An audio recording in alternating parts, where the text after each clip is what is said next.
আসসালামু আলাইকুম প্রিয় বন্ধুরা, আপনারা যারা দুনিয়া চাষ করছেন, দুনিয়া চাষ করলে আপনার বিভিন্ন ধরনের প্রফিট করা যায়। এখন আপনার হাইব্রিডের দুনিয়া চাষ করলে আপনার দুনিয়া গাছ ওঠার পরে 10 থেকে 15 দিন পরে আপনার কাটি কাটি বিক্রি করতে পারবেন। আপনার যতদিন পর্যন্ত বাজার সাঙ্গা থাকবে ততদিন আপনি দুনিয়া কাটে কাটে বিক্রি করবেন। এরপর যখন বাজারের দুনিয়া সস্তা যাবে তখন আপনি কাটা বন্ধ করে দেবেন। এরপর আপনার ওই দুনিয়া গাছটা আপনার বড় হয়ে দুনিয়া গাছ থেকে ফুল আসি আপনার দুনিয়া বড় হয়ে যাবে।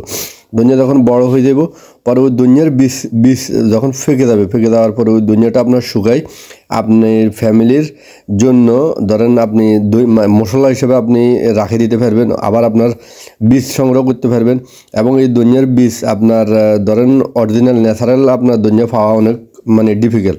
তা আপনার এই ন্যাচারাল এই দুনিয়াটা আপনি নিজে মশলা হিসেবে আপনি ভেঙে আপনার রান্নার কাজে ব্যবহার করতে পারবেন এবং আপনি যারা ফান খায় এই ফানের সাথে খাইতে পারবে। দুনিয়ার যে একটা সেন্ট এটা অনেক সুন্দর এবং অনেক ফানের সাথে খেতে অনেক টেস্টি। এই দুনিয়ায় চাষ করলে বিভিন্নভাবে বিভিন্ন রকম প্রফিট করা যায়। তা আপনারা যদি দুনিয়া চাষ করেন এবং দুনিয়া চাষ করলে আপনার খরচও অনেক কম কিন্তু লাভের হার অনেক বেশি। লাভের হার বেশি কীভাবে? ধরুন দুনিয়া যখন আপনার জমি 3-4 দিন আপনার সার প্রয়োগ করার পরে দুনিয়াটা ফালানোর 6 থেকে 7 দিন পর দুনিয়া গাছ উঠে যায়। উঠে যাওয়ার 10 থেকে 12 দিন পর হালকা ইউরিয়া সারের প্রয়োগ করবেন আর হালকা পরিমাণ পানি দিয়ে দিবেন। দেখুন আপনার দুনিয়া গাছগুলো অনেক আপনার মোটা তাজা হয়ে যাবে। পরে আপনার কেটে যতদিন বাজার সাঙ্গা থাকবে আপনি কেটে বিক্রি করতে পারবেন।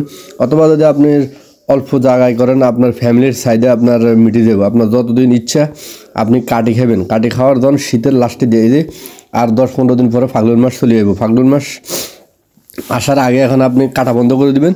বন্ধ করে দিলে যে আমার গাছগুলো তো ফুল আসি বোমরে মনে করেন মধু নিতেছে। এর পাশাপাশি আমার এই যে দুনিয়া দেখছেন এই গ্যাপে আমার দুনিয়া অলরেডি আপনার হয়ে গেছে, বীজ লাগিয়ে গেছে। এই বীজগুলো যখন আপনার হয়ে যাবে পরিপূর্ণ আপনার হয়ে যাবে আর কি, পরিপূর্ণ দুনিয়া হারভেস্ট করার সময় হয়ে যাবে। তখন আমি এই দুনিয়ার বীজগুলো নিয়ে আমি আর যতটুকু পরিমাণ প্রয়োজন আমি রাখবো, বাকি দুনিয়াটা আমি বিক্রি করে দিব। এই কারণে দুনিয়া চাষ করলে বিভিন্নভাবে প্রফিট করা যায় এবং দুনিয়াতে আপনার ঝামেলা কম, লাভের হার বেশি। তো আমার ভিডিওটা আপনাদের ভালো লাগলে সবাই লাইক কমেন্ট সাবস্ক্রাইব দিবেন। সবাই ভালো থাকুন। আসসালামু আলাইকুম।